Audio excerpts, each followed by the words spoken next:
I guess it's the elephant in the room I want to say about Frank Miller's career as an artist.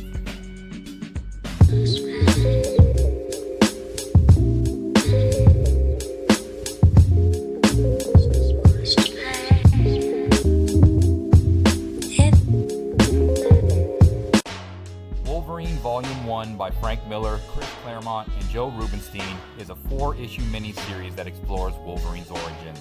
This story is one that all fans of Wolverine should pick up and read, and own. Frank Miller's Wolverine #1 cover art is classic. It's been copied and recreated numerous times throughout the years by artists. Today we will dive into Wolverine Volume 1 because these books are some of the hottest Wolverine books to get signed. Let's get started. The Marvel Clash of the Superstars, Clash of the Rock Stars actually. We're going to roll the clocks back to 1982. Wolverine Volume 1.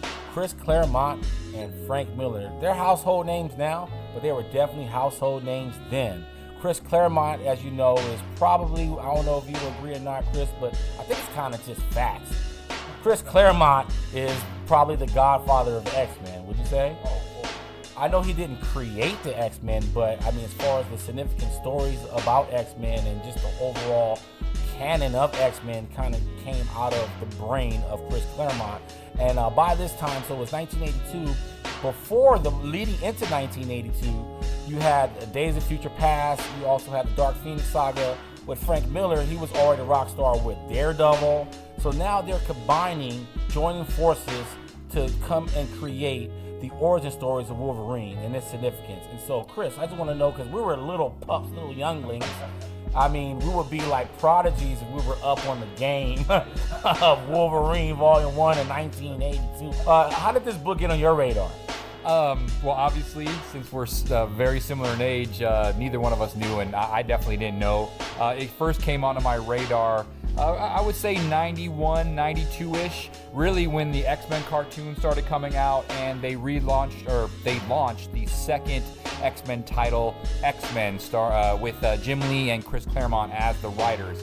And with all that hype came really just piqued interest in some of the older stuff.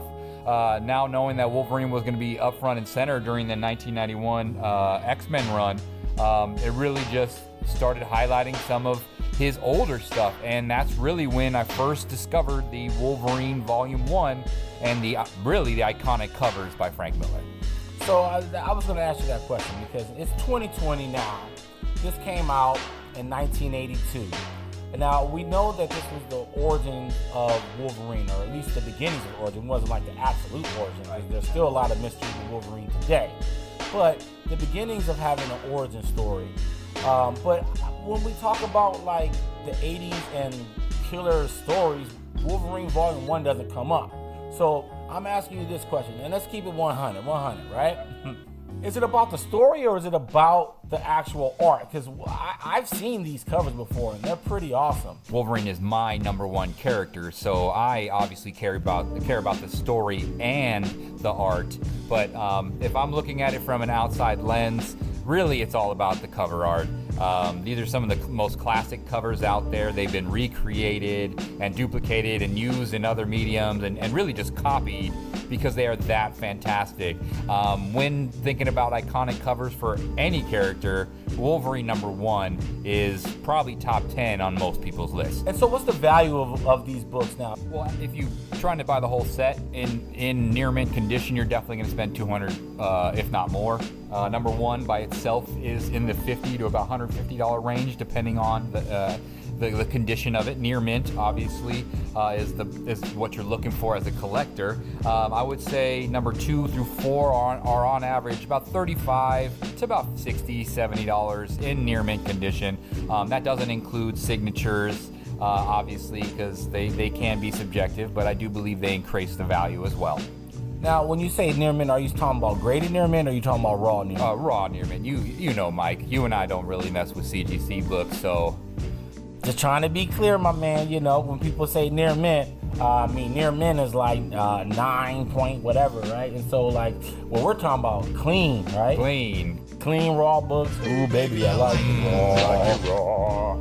I guess it's the elephant in the room I want to say about Frank Miller's career as an artist, where does this rank in the hierarchy of Frank Miller's artistic work? Where would you rank this?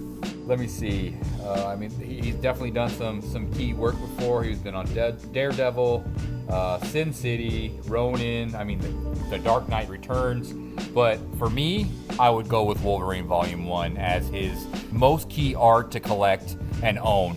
If I were to look back and measure his career, Frank Miller was definitely on top of his game during Wolverine Volume 1. Let's talk about Joseph Rubenstein's influence in all of this, because I would agree. When you look at Dark Knight Returns, DK3, you look at his Frank Miller's variant covers, you look at Ronin, you look at Sin City, very different art style I noticed from the Wolverine series. And I find myself liking the Wolverine art better than any other Frank Miller work. And so how much of Rubenstein's influence you think played into the whole beauty of Wolverine Volume 1? Well, I have read and heard some stories that Joe really finished the work that Frank Miller started. If you look at his work on other mediums and other books, you can see that Joe definitely has skills, and I think when you look at Wolverine Volume 1, you can see clearly that Frank Miller's work looks more finished and completed than in other books, and I think that's what Joe Rubenstein brought to it, a more finished feel than Frank Miller is normally remembered as. Frank Miller's art is very loose and very interpretive. When I look at Wolverine Volume 1, it looks very defined.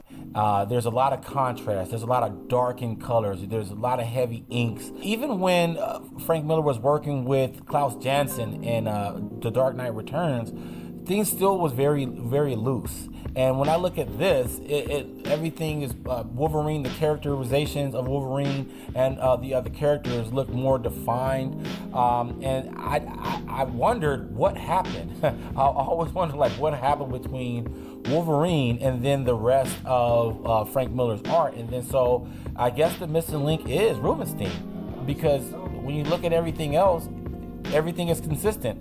Even the DK3 variant covers that Miller did look more like the Dark Knight Returns, right? Even the Superman Year One, the DC Black Label, it looks more like Dark Knight Returns.